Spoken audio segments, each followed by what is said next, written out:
Hello, people of Westeros. We are back with episode 3 of House of the Dragon. And again, I love this show. I love this series. I love Daemon Targaryen. Again, play the record because I'm repeating the same things over and over. Like your iPod that was like stuck on repeat for years. Like, yeah, me right now with this show, all the same things. I say them every week.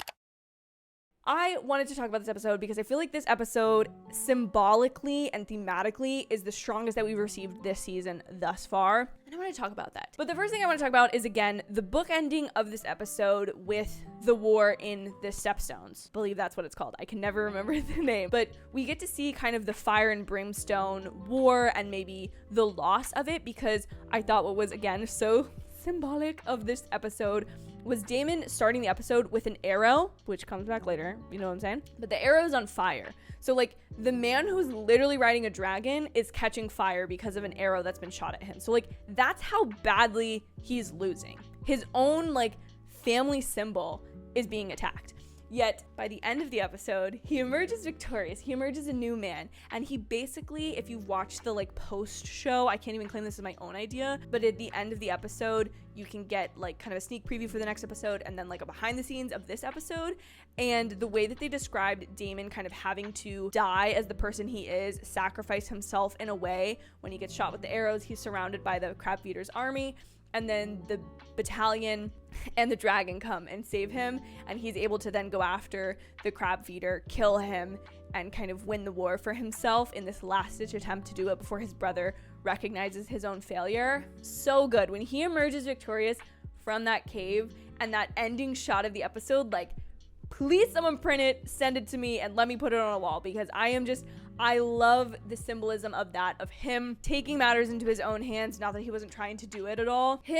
His power and his ferocity, I don't know, just especially after last week's episode when he was able to be challenged and called his bluff so easily by Rhaenyra, he now has an accomplishment and a leg to stand on, and I just absolutely love that.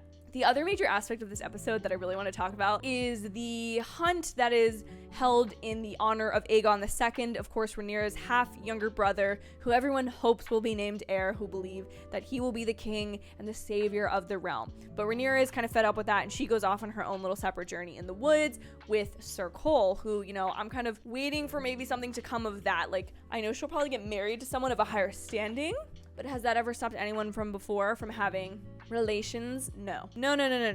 So we'll see where it goes with that. But the element of the stag, and the stag was symbolized in this episode, the white stag that they all hear rustlings of, that someone spotted it, that they want to hunt it. That stag is supposed to be a sign of favor from the gods. And of course, with it being Aegon's name day, his birthday celebration, they all believe that if the white stag is to show itself, it will be a sign of honor, fate, and favor from the gods that Aegon should be the king, which is of course important because King Viserys is now, you know, trying to backtrack his own decisions. He's trying to decide if ever naming Rhaenyra was a good thing in the first place, if getting remarried was a good thing in the first place, of forcing his first wife to die to birth a son who then died, if that was the right thing, all because of this dream and this promise and this prophecy that he had. And then they catch a stag and he goes to see it, and it is a brown stag, and it confirms for him that he's at least not done something to anger the gods, that he has not gone against fate, he has not gone against prophecy by naming Rhaenyra, but he struggles to kill the stag, which in my opinion symbolizes his inability to make decisive decisions, to be strong mentally, to know that it symbolizes that he'll never know if he has the gods' favor, if Rhaenyra should be queen, if she should be his heir. He will never know these things. But Rhaenyra sees the white stag, which confirms for us as an audience, I think, that she is the true next heir. She's the true leader of Westeros. She is to be queen. She is supposed to do that. Yet for her, it's kind of this personal symbol, and she's able to let the stag go and not kill it because she has kind of realized that she can't wait for people to respect her as queen. And just because she goes and kills this stag and brings it back, people can still take that power away from her. Just because she goes and does this thing and says, hey, I saw the white stag, I should be the heir, people can still change their minds. Her father can still name Aegon the heir, and none of it will matter. And so she chooses to let him go. Yet the night before, she killed this boar in this snap of rage. She kills him in cold blood, and again, as I said last week, that puts her and Damon conquering the things that are like plaguing them or attacking them or threatening to kill them. They are taking them both out, continuing them both on a parallel path to where they can be true equals, I think, in this universe. But this episode, I just think with all of that symbolism and all of the talk of rebirth and growing up and facing reality, I just think it was such a great episode. And once again, it delivered on the political intrigue, it delivered on the family dynamics, it continued to build the world, and it gave us some really sick action.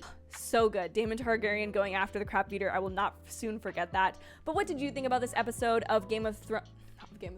What did you think about this episode of House of the Dragon? Please let me know in the comments section down below. Also, please be sure to like this video, subscribe, and hit the notification bell so you never miss these little quick House of the Dragon episode reviews or my episode recaps after the episodes air on Sunday nights, which is in a live stream format. Thank you guys so much for watching. I hope you have an absolutely amazing day or night whenever you're getting to watch this, and I will see you in my very next video. Bye, y'all.